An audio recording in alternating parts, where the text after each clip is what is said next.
Hey friends, real quick informal video to put out to you guys. Just got word that tomorrow, breaking news if you will, that tomorrow House and Senate Democrats are going to put forth a measure to expand the Supreme Court. I know we've been talking about it and they've been floating the idea out there. It's going to happen tomorrow. Tomorrow, House Democrats and Senate Democrats are going to make their case for why they feel like they need to expand the Supreme Court from 9 justices to 4.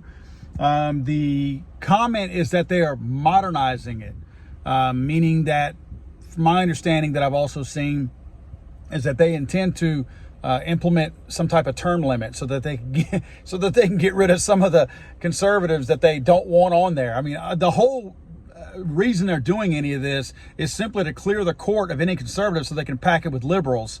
How hypocritical of politicians to suggest for term limits for somebody else in the Supreme Court because they don't want them in there for that long, yet they won't implement term limits for themselves because we're tired of them. That's who we have running this country. So look for it tomorrow. On the House side, get this. Jerry Nadler, that's the little short fat guy that pulls his pants up to his nipples and has like the really crooked eyebrow that comes way up here and one down there. Jerry Nadler is the House guy who's one of the House guys putting this forth. So look for him to come out. He's the one that Russia cried Russia the whole time when there was zero Russian collusion and there was actually no evidence of Russian collusion. It was actually proven that that was never the case. So that's the guy leading this, along with, get this is my favorite, Hank Johnson. Hank Johnson is the idiot from Georgia who literally said, look it up, Google it if you don't believe me, I put it in some of my videos before. He actually asked an Air Force general or a military general, I think it was an Air Force general, when they were talking about all the U.S. troops on the island of Guam, and he was making the case that we had too many troops on the island of Guam. Hank Johnson, who is putting out this measure tomorrow to pack the court with liberals, asked this military general if he thought that there would be so many troops on the island of Guam that it could potentially tip over. That was his words. He thought it could capsize. The man thought the island was floating. A true, genuine idiot.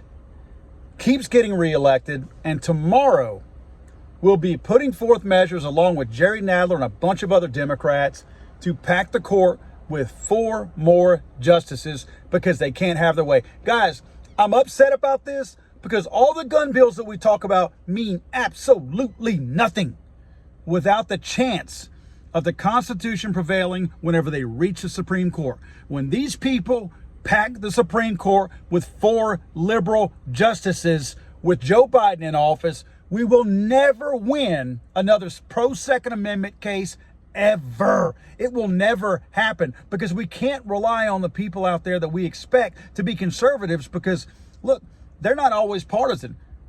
Roberts is not who I would consider a friend of conservatives, although he is a conservative. So we can never count on him. When they pack this court with these 4 new guys, the Second Amendment is done. Now, granted, it has to be, in order for it to be repealed, it has to be ratified by all the states. But that means that every single case that makes it to the Supreme Court will be struck down, or worse, not even heard. So there will be no precedent ever set. This is very scary. Look for it tomorrow. Today is the 14th of April. Tomorrow is 15th, tax day. What a shocker. The Democrats actually putting something up forth for all of us to have to digest on tax day. You can't get much more ironic than that. Nothing like an anti-constitutional effort tomorrow to pack the courts while they're still dragging us down by sucking all of our tax dollars from us. That's what's going to happen tomorrow, April 15th. Look for it, guys. Not a good thing. Not a good thing. We have got to call people about this. We cannot sit on our hands and hope that it takes care of itself. We've got to contact these people.